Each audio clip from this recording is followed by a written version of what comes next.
What's happening, everybody? Fabulous B with Florida Metal Radio. Tonight we have Sarah and the Silent Poets. What's happening, y'all?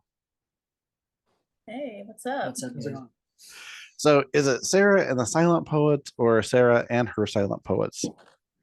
And the Silent Poets. They don't write for me. So how did y'all come up with the name of Sarah and the Silent Poets? Johan actually came up with the name. Yeah, I'm in another band called Neon Poets, and we had the other drummer from my band, and so it was just kind of like a play on words, Silent Poets, Neon Poets. So it was Sarah and the Silent Poets because the drummer and me were in the Neon Poets. So. Nice. Okay. So are any of y'all actual poets? I am. Yeah. Okay. No, I mean, the reason why I was asking is because I too write poetry. So it's like, yeah. I tried to get some of mine published probably about 5 years ago, and I still haven't found an actual publisher that was worth a crap. So, but so I actually got an opportunity to see you guys at WIDS here a couple of weeks back. You guys opened up for Living Dead Girl, which I found was a very fantastic set, very high energy and very punk, kind of mixed with almost like a Tori Amos vibe. I love Tori Amos. Yes, Tori Amos is awesome. I listened to her from like, oh God, back in the 90s. So Cornflake Girl, I love that song. Little Earthquakes is my favorite Tori Amos album. I listen to it at least a couple times a month. Oh yeah. Her first one, oh God, what was it? Something Pink or something like that. And it was like, yeah. And I was like, I fell in love with it. It was hilarious because I had all of these Metallica, Megadeth, Pantera CDs in my car. And then I had this, like, my friends would sit in the passenger seat and they would flip through and they're like, Tori Amos? And I'm like, yeah, that's my sister's. So long story. But anyways, so you guys want to give a brief introduction and how you guys met, and give me some of your influences. We are Sarah and the Silent Poets from Port St. Lucie, Florida. We are a hard rock, alternative rock band, but we have influences ranging from metal to punk. I listen to a lot of show tunes. Like, I like theatrical stuff. Nice. Yeah. Johan and I have been friends for a really long time now. And by really, really long time, I mean a whole year. Nice. Okay. But yeah, a year. Because we connected when he came to one of my shows, because I used to do a solo thing where I would just play piano and sing. And yeah, we're pretty close now. I mean, he's dating my best friend, so now we're like a little family. Nice. That's awesome. And Nick is newer to the band. He joined last month at the beginning of October. So you were at that? Was that a show? You were at that show? Yeah, that was my first. That was his first show. Yeah, that was your first show. Fantastic. I mean, you couldn't. I mean, not ever, but right. It was my first show with those guys. Yeah. Right. I mean, you honestly, you couldn't tell. I mean, it sounds like you all had been together for quite a while. Now, Johan, I was really digging your style of playing. I mean, there was a lot of melodies and melodic playing that was in there. I'm that, even though that I love metal, I love whenever somebody breaks out in a melodic guitar riff. Thank you. Yeah. So who are some of your influences playing guitar? Probably I would have to say like Pink Floyd, a lot of 80s stuff, a lot of and then like dance music. I really listen to a lot of different things. And then of course like 90s grunge type Right. stuff. But it sometimes it's hard for me to pinpoint what my influences are. I guess like Rush, things like that. But what happens with me is that in my other band I play bass, and I had been playing bass straight for like 2 years, and then I wanted to do guitar again. Um, so I do guitar for this band, but my guitar playing is kind of weird because it's and my for that matter my bass playing is weird because I always mix the two. Like we were just actually just talking. Somebody was telling me, "Oh, you're not, you shouldn't play bass with chords." And I'm like, "What are you talking about?" Yeah. I mean, So, I don't think that there's any rules that say that you can't. I well, it's mean, another bass player that I don't know. But but yeah. So I play my bass like a guitar sometimes, and then I play the guitar like a bass sometimes, okay. and I play very much by feel. Right. And, and also I have influences from like Latin music because I listened to a lot of mambo for a while. So my influences are pretty diverse. I don't just listen to metal, um, You know, when or like just one genre, and so I guess that really expands my playing.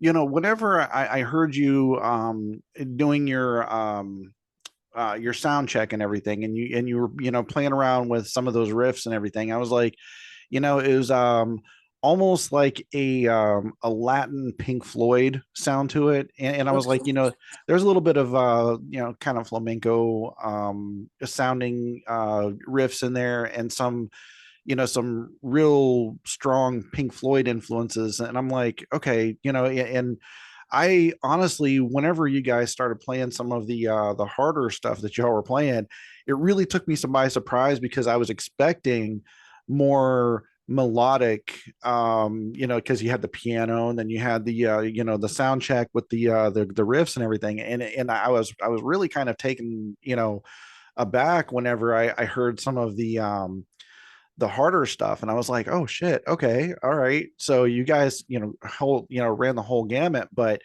Johan, I mean, what inspired you to actually pick up the guitar, and start playing? I've always liked guitar. Um, I'm a multi instrumentalist, so I play guitar, drums, bass, saxophone a little bit. I'm not very good on the sax. I used to be better when I played it more. Keyboards, and so I also have like some of my other stuff is instrumental, like electronic music. So, but yeah, guitar. I've always loved guitar, and definitely David Gilmour from Pink Floyd is a huge influence. I, Okay. I love that like very heartfelt playing. Not as much jam as many notes as I can into this, which I can. I can technically I'm not that type of guitarist, but it doesn't bother me because I that's not my thing. My thing is different. Like the way I play is very it's very rhythmic. It's just my style. Okay. Everybody ends up falling into a style that is comfortable for them. Right. And I mean, I still do experiment with other things, but you kind of fall into what really feels good for you and feels comfortable. No, absolutely. All right, Sarah. So what about you? What inspired you to want to sing? And your keyboard playing was amazing as well. So I mean, what inspired you to pick up music the way that you have? Um, my earliest memory of like really like connecting with music was driving home from my grandparents' house when I was a kid, and Melissa Etheridge was playing on the radio. I'm the only one. It's Okay. like one of my favorite songs, and at that point, like I was like, I like this. I like the way the music makes me feel. Okay. And then when I was like 12 years old, I started getting really into Evanescence, and I loved the way that Amy Lee sings. And a lot of my vocal style does come from me practicing singing the Lawn Evanescence for a really long time. Right on, right on. Yeah. Okay. Keyboard came a little later. I was in a metal band and when I was in high school, and I really liked the synth sound mixed with the piano sound. I liked a lot of Nightwish, and Okay. I was honestly a terrible vocalist. I just wanted to do vocals for a really long time, and I really wasn't that great. And then when I picked up an instrument, I got a lot better, and I've been playing piano since. And then I picked up bass after that. Nice. Okay. All right. Last but not least, what inspired you to start playing drums, bro? I don't know. I'm a music major, so I Oh, started out. I'm actually a tuba player. I said tuba, trombone, brass. I played drums. I marched snare and bass drum and stuff, and then went to college, got a degree. I wasn't really a. I played drums in bands, but I was mainly a brass player or like a jazz set player. okay. But I don't know. Ever since I was a little kid, I've been playing usually in like deathcore, metalcore bands around local scene for like I don't know for a long, long time, probably for a decade or so. I've been in and out of. If you could pick a local band that's core, I probably played for them at one point in time. So or sang for them or did something for them. But I mean, Nice. inspired me. I mean, I don't know.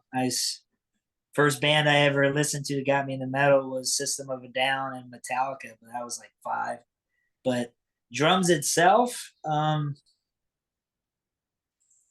don't know. It was when deathcore started coming out. So like Despised Icon, and when grindcore started happening, started hearing people doing crazy shit, started doing like gravity blast beats and all these crazy things. I'm like, how do they do that? I didn't understand. So I had to figure it out and learn it. So this band's probably the lightest band I've played with in a while. I mean, I played in country bands and stuff like when I was Right. younger, but I don't like playing in anything I don't like anymore. And I like this, but it's a lot slower than what I'm used to.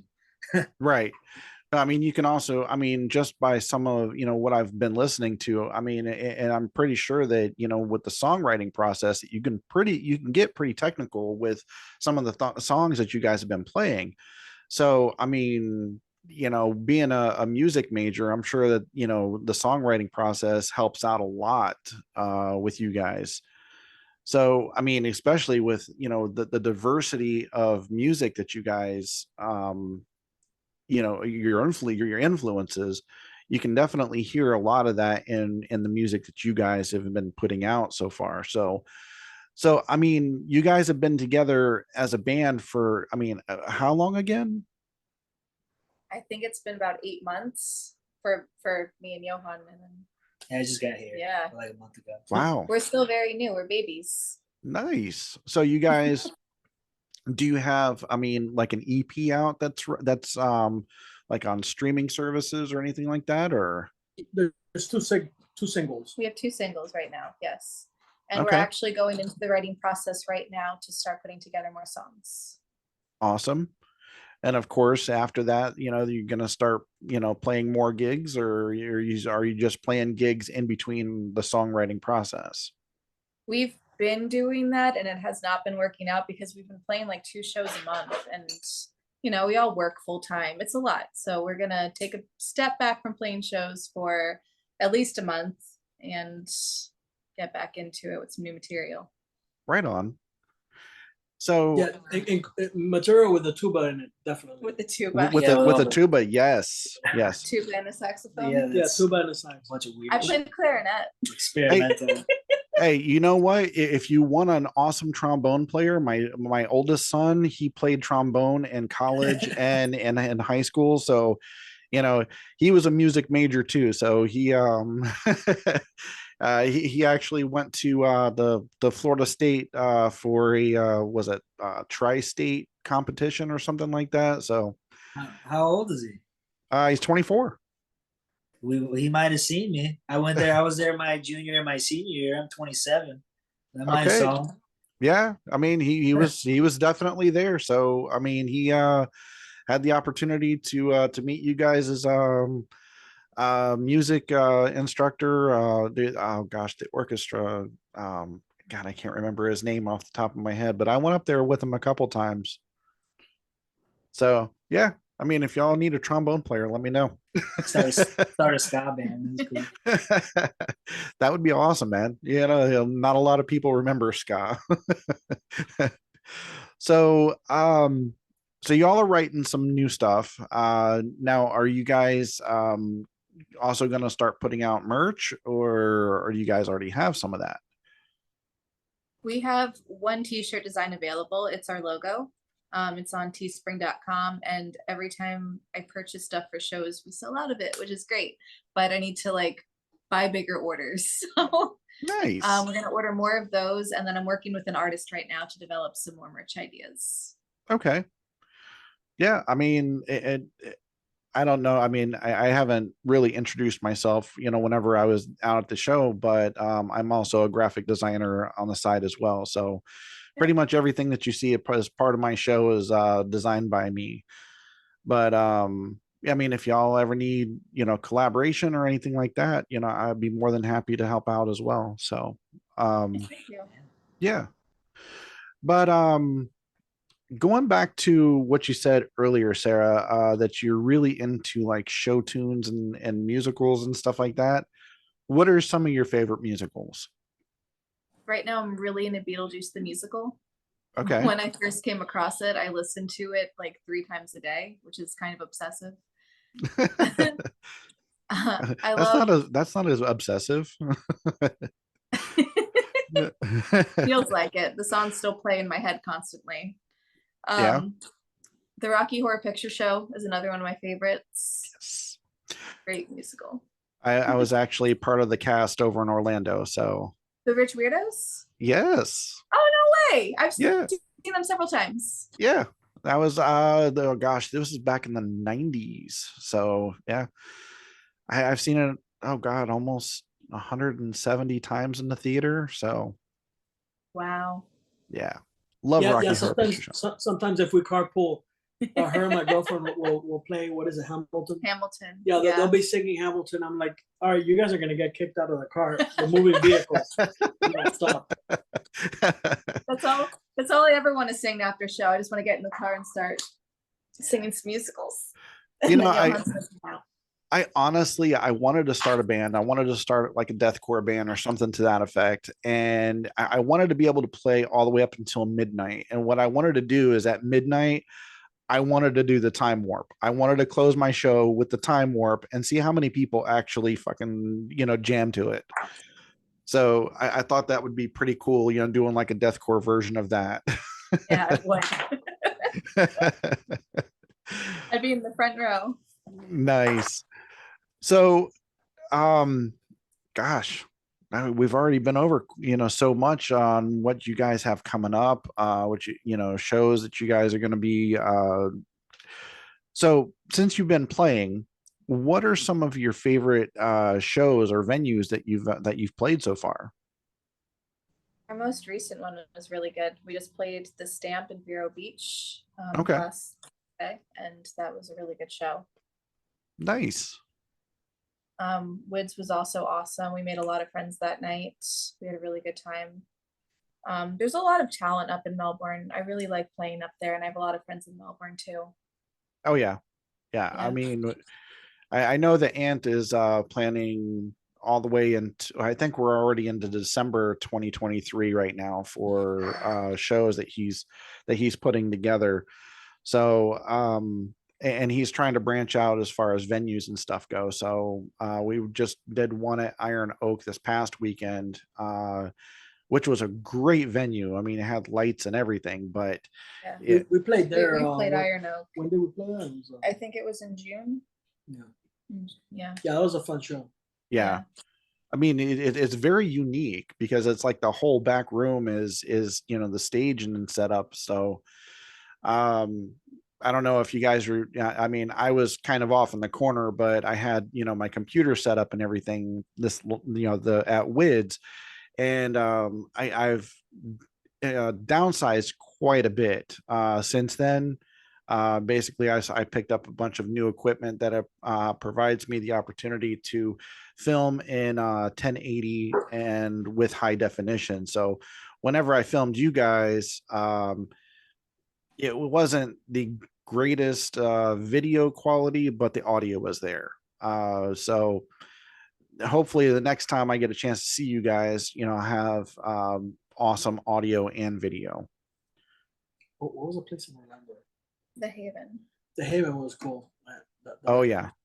Oh yeah. The Haven is amazing. I mean, they've got a great turnout for a lot of bands. So I mean, how many venues have you guys actually played in, in the 8 months that you guys have been together? We've played a lot. Our first show was at Respectable Street in West Palm. We played Port St. Lucie a couple times at Kava Cat, Iron Oak, Rubik's a couple times when it was there. Right. The Haven, and I feel like I'm forgetting something. We played the Stamp a couple times. Okay. There's more, but everywhere from West Palm to Orlando. Oh, we played DeLand too. Oh, Played the DeLand, DeLand yeah. Music Festival. Okay. Right on. Yeah. So, I mean, with, the new stuff coming out, of course, you all have, full-time jobs and, other responsibilities and stuff. What's the plan moving forward after you release the new material? We're going to release it slow, just a single at a time. Eventually, I would like to release an EP towards the middle of the year, and maybe hopefully an album at the beginning of next year, or maybe, I don't know, at the end of next year. Yeah.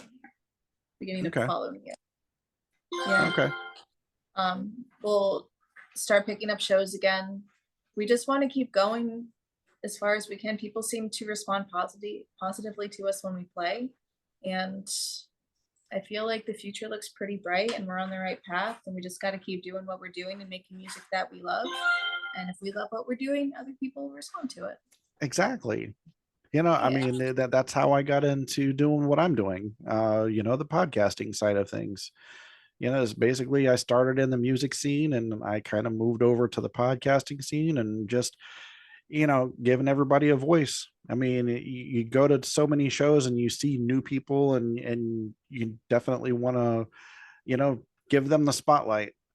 So, but I really enjoyed you guys. Like I said, there's a great positive energy coming from y'all on the stage. If anybody watching this right now, whenever you all start playing again, everybody needs to go out and see you. Don't just don't judge by the name Sarah and the Silent Poets. Go and see them. I mean, they're amazing. So whenever you're on stage and you're in that zone, okay, because like I said, there's a lot of positive energy. There's a lot of energy, especially whenever you're playing some of those songs.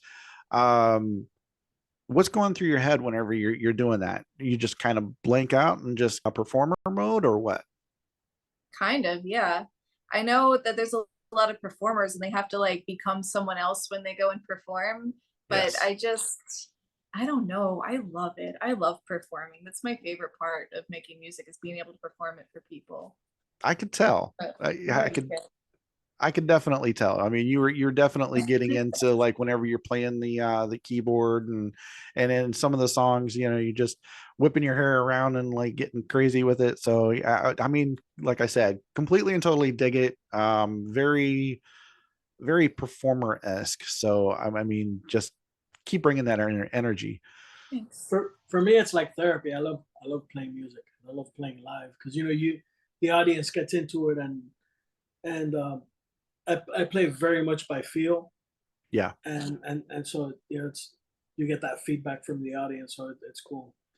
Yeah, I mean, and I can actually, like, I could tell by you as well, Johan, that, I mean, whenever you're up there, and some of the riffs that you were playing and some of the songs that you were playing, I mean, you're really getting into the vibe and really into the whole music side of things. And like I said, I live stream the whole show. I'll go ahead and I'll link you guys whenever I go ahead and do the timestamps and stuff. So, but and anybody that's watching this, you're going to be able to go to my YouTube channel, and you're going to be able to see, exactly what kind of energy they did bring at that show. So, you know, I can only tell people, if you see them, you have to see them again.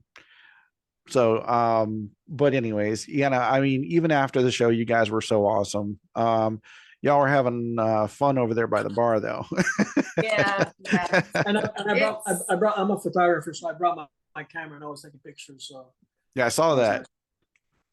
I don't see my Melbourne friends too often, so when I go up to Melbourne, I do party a little bit. So who had all of the balloons? What was it? The balloon animals that y'all were doing, or somebody was doing? I wasn't. I don't know who was doing that. I don't know. I saw them. Yeah, I was like, there was balloon animals everywhere that night. And I was like, where the hell are these coming from? Balloons give me anxiety. Yeah, that was definitely one hell of a night. It was crazy in all the right ways. But